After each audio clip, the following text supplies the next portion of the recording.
যে নাকি সবজির প্যাটিস বলে চিকেন প্যাটিস খাইয়ে দিয়েছে। বেশ করেছে। তোর ইচ্ছে নয় তুই খাবি না, তোকে কে খেতে বলেছে?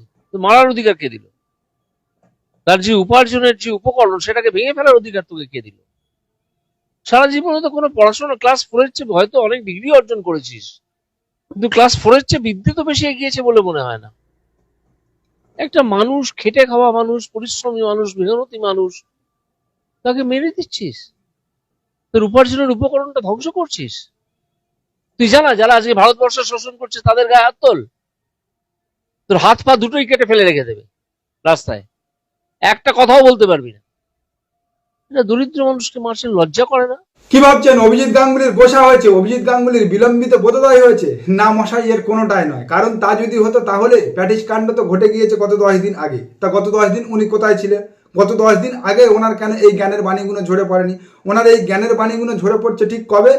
যেদিনকে পরমাত্মার হেলিকপ্টার পশ্চিমবাংলায় এসে কুয়াশায় আটকে গিয়েছে। আর যে বিবেকবান অতি শিক্ষিত মাইলটের গান্ধী ও গডসের মধ্যে পার্থক্য খুঁজতে সময় লাগে, সেই বিবেকবানের মনে হঠাৎ এই মুসলিম প্যাটিসওয়ালার প্রতি প্রেম প্রীতির উদয় হওয়ার পিছনে মশাই সন্দেহের গন্ধ তো আছেই। হ্যাঁ, সন্দেহের গন্ধটা হচ্ছে ওনার গোসা হয়েছে। কারণ উনি মোদিজির তায়েরপুরের সবাই আমন্ত্রণ পায়নি, যেমন পায়নি দিলীপ ঘোষ। তবে এই বঙ্গ বিজেপির শ্রমিক ভট্টাচার্য বা শুভেন্দু অধিকারী কাকে উনি এই 4 পাস জ্ঞানে আটকে আছে বললেন, তা নিয়ে তো মশাই আমার ঢের সংশয় আছে।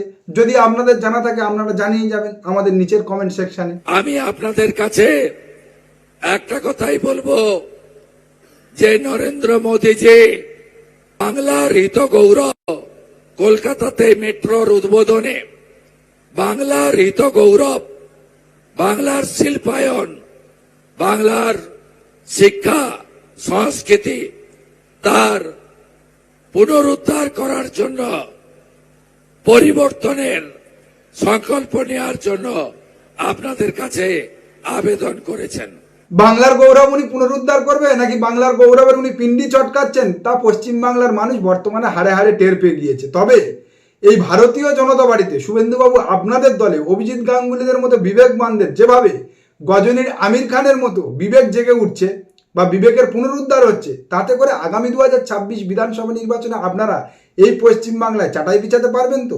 যদিও হ্যাঁ, এটা বাস্তব যে অনেকদিন থেকে আপনার সঙ্গে অর্থাৎ শুভেন্দুবাবুর সঙ্গে অভিজিৎ বাবুর বনিমানা হচ্ছিল না, যে কারণে ওই গলায় মালা হাতে পতাকা গুঁজে দেওয়া শুভেন্দু অধিকারীর সঙ্গে অভিজিৎ গাঙ্গুলি মহাশয় কবে এক ফ্রেমে দেখা গিয়েছে শেষবারের জন্য তা বাংলার মানুষ ভুলে গিয়েছে। কিন্তু তাই বলে এই 4 পাস জ্ঞান এত বড় অপমান, না এটা কি আর সহ্য করা যায় এই বাংলার মাটিতে? श्री हरिचांद ठाकुर ने हमें कर्म का मर्म दिखाया, श्री गुरुचांद ठाकुर ने कलम थमाई और बोरोमा ने अपना मातृत्व बरसाया। ব্যাস, পশ্চিমবাংলার এসআইআর 1.5 কোটি রোহিঙ্গা অনুপ্রবেশকারী মুসলমান ধরা পড়বে, আর তা বাদ পড়লে ড্যাং ড্যাং করে ভারতীয় জনতা পার্টি নবান্নের 14 তলা দখল করে নেবে বলেছিল ভারতীয় জনতা পার্টি অ্যান্ড শুভেন্দু অধিকারী। কিন্তু ঘুরিয়ে এসআইআর এর খসড়া তালিকা বেরোনোর পর দেখা গেল 1.5 লক্ষ মতুয়ার নাম বাদ পড়েছে, আর তার উপরে 34 লক্ষ মতুয়া যাদেরকে ভারতীয় জনতা পার্টি জোরপূর্বক সিএতে আবেদন করিয়েছিল, করে তাদের নাগরিকত্ব মায়ের ভোগে পাঠিয়েছিল, আপাতত তারাও অথই জলে।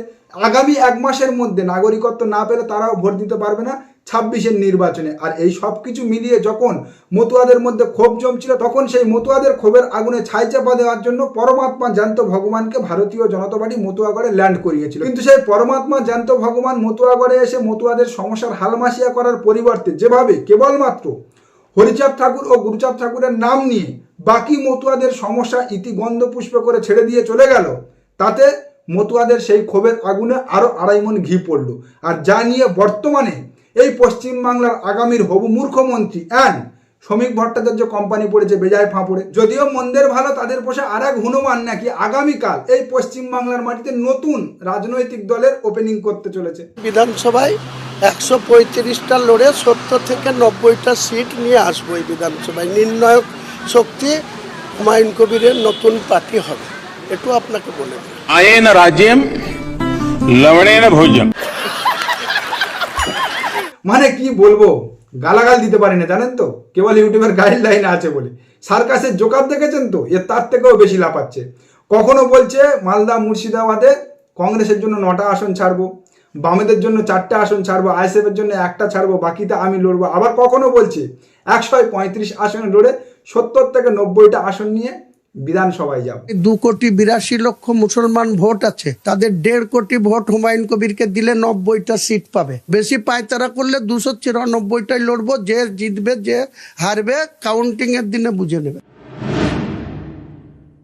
আমার জোট অপশন খোলা থাকবে, আমি কোনো এমএলএ কে নেব না। নতুন করে নতুন সূর্য উঠবে বাংলায়। আপনার লড়াই তৃণমূল বিজেপি উভয়ের বিরুদ্ধেই। উভয়ের বিরুদ্ধে। দেখে নেবেন, নাম জনতার পার্টি, বাংলার জনতার পার্টি হবে। কিংমেকার তো হবই। এমনও হতে পারে যে আমার পিছনে চলে যাবে শাসক দল, আমার পিছনে চলে যাবে বিজেপি দল। এখনো দলের জন্ম হয়নি, কিন্তু লাট সাহেবের ভাবসাব এমন যেন আগামী দিনে মোদী মমতাও ওর পিছনে লাইন দেবে। একটাও আসন পাবে না বলছি, এবং লিখে রাখুন, আগামী 2026 বিধানসভা নির্বাচনে একটাও আসন পাবে না। আর ভোট কাটার বিষয়, ভোট কাটার প্রসঙ্গ, আগামী 2026 বিধানসভা নির্বাচনে হুমায়ুন কবির যদি 294 আসনেও প্রার্থী দেয়, তাহলেও এই মুসলিম মেজরিটি মালদা মুর্শিদাবাদের মতো কিছু আসন থেকে মেরে কেটে 4-5% ভোট পেতে পারে। বাকি জায়গায় আইএসএফ এর মতো ওর জামানত জব্দ হবে। আর 4-5% ভোট কাটলে কি হবে? মালদা মুর্শিদাবাদের মতো মুসলিম মেজরিটি, যেখানে 70% মুসলিম ভোট আছে, সেই মুসলিম মেজরিটি বিধানসভা কেন্দ্রগুলোতে যদি 4-5%, আমি বলছি 10% ভোট কাটে, তাতে কার ক্ষতি হবে? কার কি আসে যাইবে? কিন্তু আগামী 2026 বিধানসভা নির্বাচনের ফলাফল বেরোনোর পর হ্যাঁ, ওর অবস্থা ঠিক ওই 2019-এর মতো হবে। 2019-এ যেমন বিজেপির টিকিটে লড়ে হেরে আবার ফের কুকুরের মতো এদিক ওদিক ঘুরে বেরিয়েছিল, মমতা বন্দ্যোপাধ্যায়ের এসে পায়ে ধরেছিল, অভিষেকের কাছে মুচলেখা দিয়েছিল, ঠিক 2026 বিধানসভা নির্বাচনের পরেও ওর অবস্থাটা ওই ধোবিঘাটের কুত্তার মতো হবে, আবার এঘাট ওঘাট ঘুরে বেড়াবে। আজকে কি আশা করছেন? আমরা ভগবান দর্শনে যাচ্ছি, আমাদের মোদি ভগবান, তাই ভগবান দর্শনে যাচ্ছি। জানতো ভগবান, জানতো ভগবান। मुझे क्रेडिट नहीं चाहिए। ये रेवड़ी कल्चर। হ্যাঁ, এটাই বিজেপির ক্যালমা। এমন গোবর অন্ধ ভক্তদের মাথায় ভরে দেয়, ঢুকিয়ে দেয়, যে তারা তাদের ব্যক্তিগত সমস্যা, জাতিসত্তা, ন্যায় অন্যায়, ঠিক ভুল সব কিছু ভুলে মোদিকে ভগবান বলে। ভাবুন তো, এই যে বয়স্ক লোক মোদিকে জানতো ভগবান বলছে, ইনি তো মতুয়া সম্প্রদায়। ওনার বয়স নাই নাই করে 75 ঊর্ধ্ব। ওনার ইষ্ট দেবতাকে হরিচাঁদ গুরুচাঁদ ঠাকুর, কিন্তু উনি এই বয়সে এসেও এমন বিজেপির গোবর গুলে খেয়ে ফেলেছে যে নিজের ইষ্ট দেবতা হরিচাঁদ ঠাকুর গুরুচাঁদ ঠাকুরকে ভুলে মোদিকে জ্যান্ত ভগবান বলছে। ধন্য মোদিজি, ধন্য ভারতীয় জনতা পার্টি। তোমাদের এই একটা কাজের আমি কুন্নিশ না জানিয়ে থাকতে পারলাম না আজ। বলুন তো, ভারতীয় জনতা পার্টি কেন এদের নাগরিকত্বের জুজু দেখিয়ে লেজনাড়া প্রভুভক্ত বানিয়ে রাখবে না? কেন সিএ, এনআরসি, এনপিআর, এসআইআর এর ভয় দেখিয়ে এদের ভোট নেবে না? আমি তো বলবো ঠিক করেছে, 100 বার ঠিক করেছে। মতুয়াদেরকে যেমন খদ্দের পেয়েছে ভারতীয় জনতা পার্টি তাদের সঙ্গে ঠিক তেমনটাই ব্যবসা ফেলেছে, তেমনটাই ব্যবসা করছে। করে যাক, আগামী দিনে চালিয়ে যাক। এদের কপালে আগামী দিনে অশেষ অশেষ দুঃখ আছে। বুঝবে বুড়ি একটু বেলা হলে। যেমনটা বুঝেছে এই গাঙ্গুলি বিচারপতি অভিজিৎ গাঙ্গুলি, ঠিক তেমনটা এই মতুয়ারা বুঝবে আগামী দিনে, কিন্তু তখন করার কিছু থাকবে না। এই গাঙ্গুলি অভিজিৎ গাঙ্গুলির মতো বসে বসে হাতে কামড়াতে হবে। এই গাঙ্গুলি অভিজিৎ গাঙ্গুলির মতো যে মতুয়ারা ভারতীয় জনতা পার্টির চক্রান্ত ফাঁদে পা দিয়ে আজকের সিএতে আবেদন করেছে নাগরিকত্ব নেওয়ার জন্য, নাগরিকত্বের আশাতে, আগামী দিনে তাদের নাগরিকত্ব তো শিখেই উঠে থাকবে, কিন্তু বর্তমানে যে তারা তাদের এই ন্যূনতম ভোটাধিকারটা হারালো, তার জন্য আগামী দিনে তাদের অনেক বড় খেসারত গুনতে হবে বলছি, এবং মিলিয়ে নেবেন। हर हर महादेव। নমস্কার, আজকের প্রতিবেদন এখানে শেষ করলাম। দেখা হচ্ছে আগামী কোনো প্রতিবেদনে। আমাদের প্রতিবেদন সম্পর্কে আপনাদের মতামত অবশ্যই জানান আমাদের কমেন্ট সেকশনে। সবাই ভালো থাকবেন।